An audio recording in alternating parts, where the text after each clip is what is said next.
So yeah, I'll try to use a little less thug, goon, hooligan language. Actually try to read more of like just the day in the life kind of stuff, you know. All right, and let's see, this one's called, what's it called? What was it?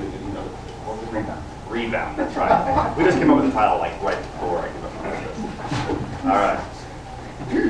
I was awakened by a garbage truck rumbling outside my window. When it passed, I tried to fall back asleep. I couldn't. I fetched the San Francisco Comical outside my building. I went back inside and read it on the toilet. I turned to the Bay Area section, and there it was. Crap! It would have been my story. I cursed myself. I knew I wouldn't be able to go back to sleep. I flushed, washed hands, brushed teeth. Then I ate oatmeal in front of the local news. Gridlock at the toll plaza, fog on the Golden Gate, killings in Oakland, protests at City Hall. I shut off the TV and left for work. It was early. The city was still. It made me nervous. The newsroom was mostly empty. Rob was already going at his computer. He smelled like a horrible night. You look awful, I said. He looked, I'm getting used to that. He looked up from his computer, big frown, red eyes. He shook a bottle of Tylenol at me. I declined. I need a story, I said. I need a heart-wrenching, horrible murder, a senseless attack on an old lady or a pregnant lady or a child.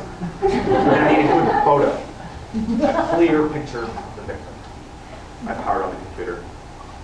Deirdre wants us to find a sicko, Rob said. Yeah, I heard, I said. She likes the word, Rob said. She wants it in print. Last week it was brute, I said. We had no problem finding a brute, Rob said. Where are we going to find a sicko? Well, what about the San Francisco Board of Education? Too easy, Rob said. Everyone knows about that. I checked the wires. The news was slow. I sighed. You still bummed about getting beat by a rookie? Rob said. He had a good laugh. I was shocked that he brought it up. Yeah, it sucks, I said. A rookie scooped me on a murder in the Mission. It was a tragic story. A restaurant cook was mistaken for a gang member. I clawed for information about the killing, but missed out on the best interviews. The kid from the Comical beat me to them somehow. I vowed to Rebound. Eddie, the intern, waltzed in the newsroom around 8:30. He sat a cubicle over. He was 20 years old and knew nothing of sore knees, ulcers, and defeat. Morning, everyone, he said. Sorry I'm late. His voice was like an NPR host's, soft and rested. Don't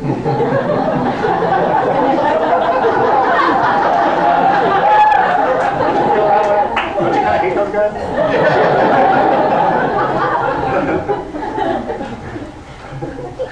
Shut your mouth and find me a sicko, I told him. A what? We got beat yesterday, I said. It's not happening again. No, Mike, Rob said. I believe it was you that got beat. And by a rookie, no less. Rob laughed like the smug rat filth that he is. I thought about hurling my chair at him, but I got distracted. An email came through. The SFPD morning crime recap. The crime is a treasure chest filled with the previous day's shootings, robberies, and assaults. I opened the email, praying for terrible mayhem. My heart sank when I saw just 4 crime reports. Then it shot back up again when my eyes set upon the finest words in the English language. Homicide.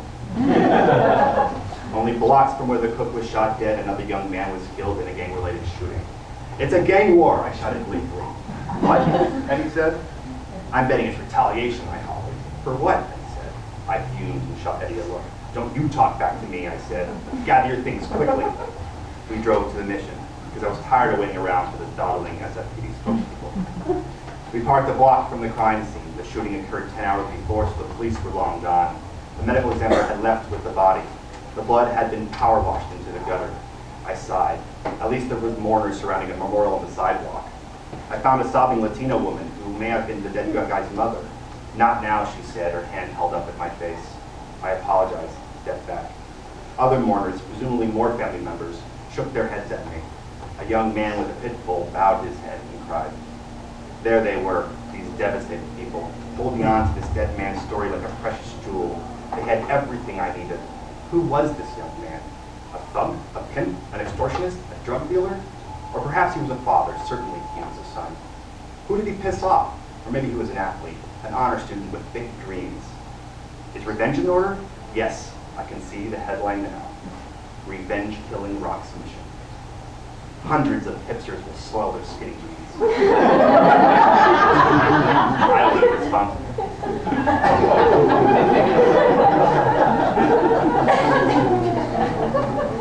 The hidden possibilities drove me mad. I tugged on Eddie's shirt. We're getting nothing here. Follow me. We went to the corner liquor store. I spoke to the clerk behind the counter. Were you here last night? Yeah. Were you around when the shooting happened? I took out my notepad, told him that I'm a reporter for the San Francisco Examiner. There's no phone.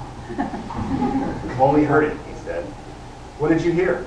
Nothing. Never mind. I don't know. I sighed. Eddie looked at me, shrugged. We went outside. I'm going back, I said. I needed the story. I will not lose today. Not after yesterday. There will be a horrific tragedy in tomorrow's paper. It will break the collective hearts of the city. The public will demand justice. They will call for the heads of these scum gang thugs. So I went. Eddie followed. I went back to the sobbing woman. I presumed she was the dead man's mother. I want to write about who he was, I said, pointing down the memorial. He should be remembered. She walked away. Then I heard a noise. It was the cries of a Latino boy with a pit bull.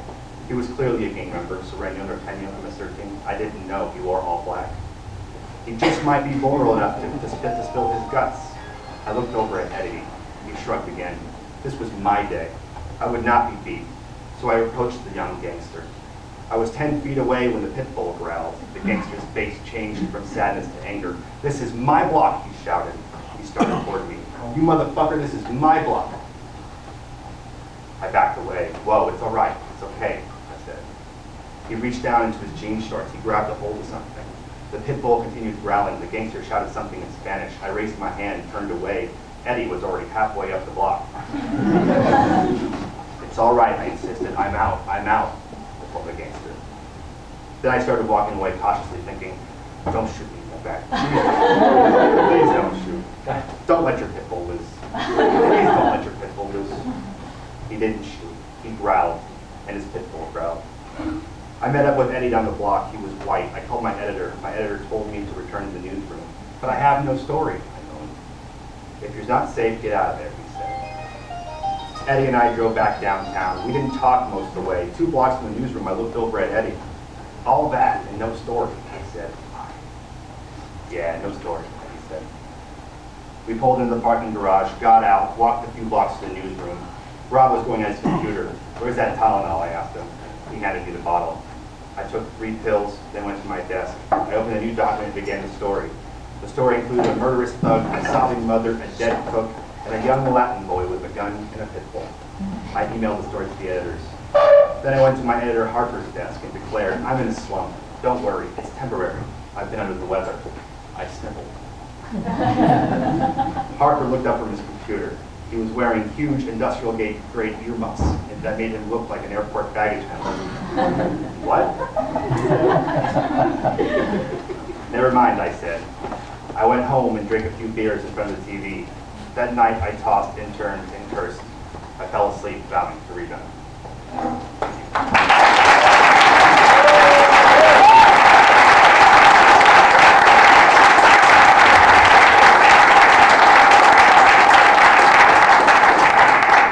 Next up is my partner in crime, my fellow writer and also my sounding board for everything, Rob Nader.